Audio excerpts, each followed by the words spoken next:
প্রতিবেদনে আসছে এখন যদি একটা সুন্দর মনের মতো মানুষ পাই যে আমার দায়িত্ব নিয়ে আমার পাশে থাকবে, কারণ আমি একটা এতিম মানুষ, যদি আমার পাশে কেউ দায়িত্ব নিয়ে থাকে, আমাকে দেখে সহযোগিতা করে, সেরকম মনের মতো মানুষ পেলে আমি জীবন সঙ্গী করবো, বিয়ে শাদী বসবো। আসসালামু আলাইকুম।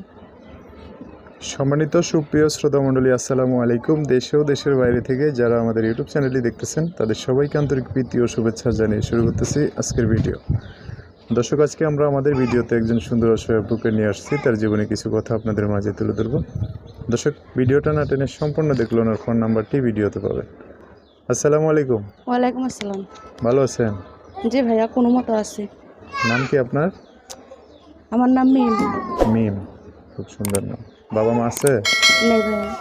দুজনের একজনও নেই? না, বাবা বিয়া করছে, মা নেই, মা মারা গেছে। মা মারা গেছে। আচ্ছা, মা কি মারা যাওয়ার পরে বাবা বিয়ে করছে নাকি? মা থাকতেই বিয়া করছিল। থাকতেই বিয়ে করছিল। আচ্ছা, তা আপনাকে রাখতে পারলো না বাবা? সৎ মার বাণী তো জানেনি, আদাতে লাদা পানি। সৎ বাবা যদি ভালো থাকে, সৎ মা কি কখনো ভালো থাকে? খালার বাসাতে থাকি, ও আচ্ছা, খালার কাছেই থাকি মা মারা যাওয়ার পর থেকে। ও, খালার কাছেই থাকেন। কোন জায়গায় থাকেন আপনারা? থাকি এখন আর আরাপাড়া। এমনি খালার আপনাদের বাড়িটা কোথায় ছিল? আমাদের বাড়ি সিলেটে। সিলেট। শোনা পড়াশোনা করছেন একটু? না ভাইয়া, লেখাপড়া করিনি। একটু করেন নাই? না। তো কি করেন আপনি? কি কাজ করেন? কাজ কাম কিছু করেন? করি না, এখন বাসা বাড়িতে কাজ করি। বাসায় সেলাই মেশিনের কাজ করি। মানে অন্যজনের মহিলা টেলার্স আর কি? টেলার্স নাকি হ্যাঁ, বাসায়? মানুষের সেলাই মেশিন আমি কাজ করে দিই, আমার হাত খরচার টাকা দেয়। ও, মানে কিছু পার্সেন্ট দেয় আর কি আপনাদের? হ্যাঁ। ঠিক আছে।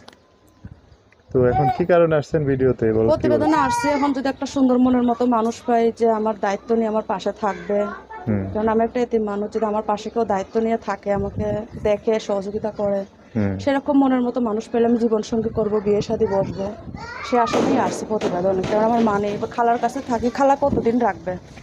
নিজের তো এখন একটা বিয়ের বয়স হয়েছে, বিয়ে শাদী তো করতে হবে। আসছি যদি কারোর ভালো লাগে তাহলে দায়িত্ব নিয়ে পাশে থাকবে, বিয়ে শাদী বসবো। আচ্ছা, এমনিতে আপনার আশেপাশে কেউ নাই যে বিয়ে শাদী করে আপনাকে নিয়ে সংসার করবে? ভাই, সত্যি বলতে কি যে বিয়ে শাদী বসলেই তো আর হলো না, মনের মতো মানুষ হতে হবে, জীবন সঙ্গী লাগবে সেরকমই। যাকে নিয়ে সারা জীবন কাটাবেন সে তো একটু ভালো হইতে হবে। ভালো হতে হবে, বিয়ে বসে ছেলের অভাব নাই, কিন্তু মনের মতো তো হইতে হবে, যার সঙ্গে সারাটা জীবন কাটাবো সেরকম মানুষ যদি না পাই, বিয়ে বসলেই তো আর হলো না। চিন্তা ভাবনা যে ওটা যে আবার বিয়ে বসলে 2-1 বছর পরে আলাদা হয়ে যাওয়া লাগলে তার বসার কোনো দাম নাই। সেই বিয়েটা তো কোনো দাম নেই। এটাই যাক একটু। কেননা আমার বাবাই বিয়া করছে মারে রেখা, আমি চাই না যে আমার স্বামীও আমাকে রেখা কখনো বিয়া করুক। আমি চাইবো আমার স্বামী যাতে আমারই নেই, সুখে দুঃখে সারা জীবন থাকুক আর কি। আচ্ছা, বেশি কথা বলবো না, আপনার এই বাতাস বেশি। নাম্বার আছে যোগাযোগ করার মতো? হ্যাঁ, আপনি নাম্বার আমার আছে, আপনি বইলা দেন। ওটা আমার কাছে একটা নাম্বার দিচ্ছেন, ওইটাই না? হ্যাঁ, ওইটাই। আচ্ছা, ওই নাম্বারটাতে আপনাকে পাবে আর কি। হ্যাঁ। আচ্ছা, তো নাম্বারটা আমি বলে দিচ্ছি, আমার সাথে আপনি একটু বলেন। হ্যাঁ, আচ্ছা, ঠিক আছে। আচ্ছা দর্শক, কি নাম বলেন আপনার? নামটা মনে নেই। মিম। মিম। দর্শক, মিমের নাম্বারটা আমি বলে দিচ্ছি, তো উনি আমার সাথেও একটু বলবে। তা আপনারা চাইলে ওই নাম্বারে যোগাযোগ করে ওনার সাথে কথা বলে একটা মানুষ চাইলে ওনার জীবনে আসতে পারেন, উনি যেরকম চায় আর কি। নাম্বার হচ্ছে, বুড়া হোক চ্যাংড়া হোক সেটা আমার সমস্যা না, যে আমার দায়িত্ব নিয়ে আমার পাশে থাকবে, আমার হাত কখনো ছেড়ে দেবে না, সেরকম মানুষ পেলে আমি জীবন সঙ্গী করবো।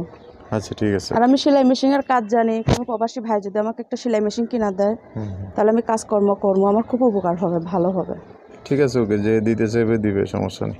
তো নাম্বারটা বলেন আমার সাথে একটু। দর্শক, নাম্বার হচ্ছে 019 67 92 07 66। এটাই তো নাম্বার না? হ্যাঁ, এটাই। দর্শক, নাম্বারটা আমি আরেকবার বলে দিচ্ছি, 01967920766। এটাই হচ্ছে ওনার নাম্বার। এই নাম্বারটা আমি সুন্দর করে স্ক্রিনেও লিখিয়ে দেবো, সেখান থেকে নিয়ে ওনার সাথে কথা বলতে পারেন। আর কিছু বলবেন আপনি? আর কিছু বলবো কি, দর্শক ভাইদের কাছে এটাই বলবো, তাই মনের মতো একটা মানুষ চাই, যে আমার দায়িত্ব নেবেন, সে আমাকে ফোন দিয়েন। আচ্ছা ঠিক আছে, ওকে। আপনাকে বলছি, একটা মানুষ পাশে দাঁড়াইলে সবার সাথে কথা বলার দরকার নেই। হ্যাঁ, মনের মতো একজনেই চাই, হাজার মানুষ তার তো দরকার নাই, যে আমার দায়িত্ব নিয়ে আমার পাশে থাকবে, আমাকে ভালোবাসবে, সেরকম মানুষ পেলে আমি শুকরিয়া। ঠিক আছে, ওকে। সো দর্শক, আজকের ভিডিও পর্যন্তই, দেখা হবে নতুন কোনো ভিডিওতে। সবাই ভালো থাকবেন, সুস্থ থাকবেন, সুন্দর থাকবেন। মিমের কথাবার্তা, ভিডিওটা যদি একটু ভালো লাগে অবশ্যই একটা লাইক দিয়ে আর মানুষকে দেখার সুযোগ করে দিবেন। আল্লাহ হাফেজ, আসসালামু আলাইকুম।